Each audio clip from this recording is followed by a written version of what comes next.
Nama saya Aziz Maruf Gufron dengan NIM 8596646564 dan juga rekan saya.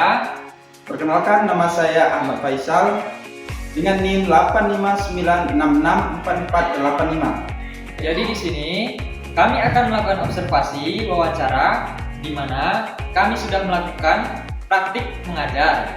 Dan saat kami mengajar, ada salah satu anak yang memiliki gangguan ataupun berkebutuhan khusus. Jadi kami telah melakukan praktik di UPT SDN 01 Kota Bumi Waikanan di kelas 5A. Baik, saya di sini sudah bersama wali kelas 5 yang bernama Ibu Renatasya. Ya. Baik Bu, jadi untuk siswa di kelas 5 ini tadi ada anak satu ABK Bu, benar nggak Bu? Ya. Atas nama Rehan. Ya. Untuk usianya berapa Bu? Untuk usianya Rehan itu 11 tahun. 11 tahun. Ya.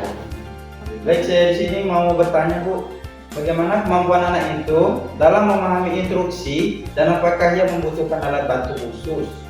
Tolong berikan contohnya seperti apa? Kalau untuk bantuan alat khusus itu si Rehan itu kan seperti yang kalian sudah lakukan tadi, praktik kan? Ya, betul. Untuk bantuannya itu mungkin dia hanya menggunakan bantuan media gambar atau visual. Ketika kalian tadi mengajarkan menggunakan proyektor kan? Ya. Nah itu membantu dia karena dia tuh lebih suka menonton sesuatu yang memang dia ini nggak suka. Kalau dia memang nggak suka ya mungkin kita harus satu-satu menggunakan pendekatan seorang guru ke siswanya kan. Nah maka dari itu dia itu juga memerlukan pengulangan penjelasan materi atau instruksi sebanyak 3 atau 4 kali baru dia mungkin bisa untuk paham. Selanjutnya, bagaimana kemampuan anak dalam menjawab pertanyaan dan menceritakan kembali suatu kejadian secara lisan? Untuk si Rehan itu ketika menjawab sebuah pertanyaan pendek itu dia sudah langsung menjawab. Atau dari 1 sampai 2 kata itu mampu dia menjawab, ya kan tadi kelas. Ya. Tapi ketika kita bertanya kembali yang atau menggunakan kalimat yang panjang yang dia kesulitan, itu dia akan kembali untuk kesulitan tidak menjawab pertanyaan kalian bahkan seperti itu. Jadi kalau untuk secara urut itu si Rehan itu bisa menjadi Berarti dalam kata istilahnya itu lemot ya Bu ya? dia itu lebih ke dia itu anak yang cerdas, tapi dia ketika dia melakukan sesuatu itu sesuai kemampuan dia. Artinya dia itu suka ketika diajarkan lari kan. Itu lari bukan karena anak itu perlu kita dekatin atau perlu membuat hal yang memang kita akhirnya ini bukan seperti itu. Dia adalah anak yang mempunyai autisme. Penyakit autisme dalam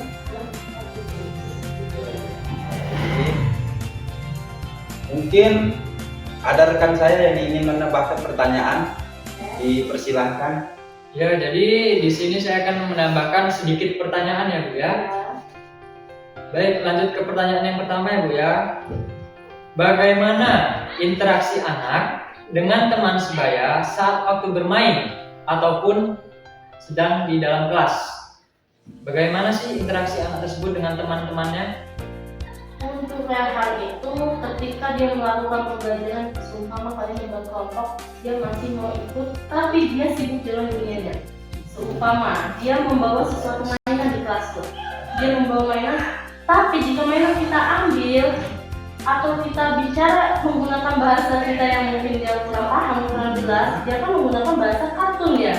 Dia itu lebih ke bahasa saya tidak mau ibu, dia menggunakan bahasa seperti SpongeBob, kemudian hal-hal kartun yang lainnya. Maka dari itu untuk anak ini cenderung pasif, lebih banyak menonton teman bermain lainnya daripada bergabung, ya kan?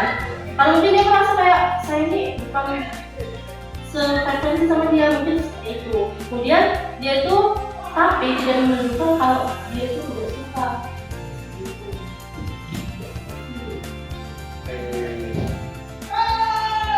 Pertanyaan ketiga. Untuk pertanyaan selanjutnya Bu ya. Sejauh mana kemandirian anak tersebut dalam mengurus keperluan pribadinya seperti makan ataupun merapikan tempat alat tulisnya? Kalau untuk makan, dia itu sudah bisa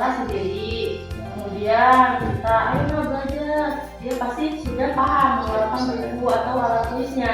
Tetapi ketika dia selesai atau ketika kita sedang menjelaskan sesuatu ke dia, si Rehan ini ya kita jadi sibuk dengan ini. Jadi perlu kita ingatkan berkali-kali, tidak hanya satu.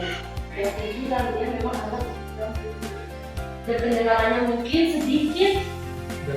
Iya, tidak mendengar.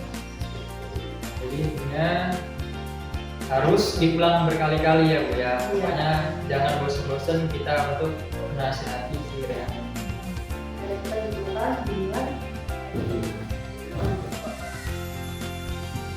Oke, baik, mungkin itu saja pertanyaan dari kami ini ya Bu ya. Dan terima kasih telah meluangkan waktunya dalam wawancara kita hari ini. Baik, mungkin cukup untuk wawancara kita kali ini. Dan terima kasih buat Ibu Renatasha telah menemani kami dalam proses wawancara ini. Baik, mungkin cukup sekian. Kami akhiri. Wassalamualaikum warahmatullahi wabarakatuh.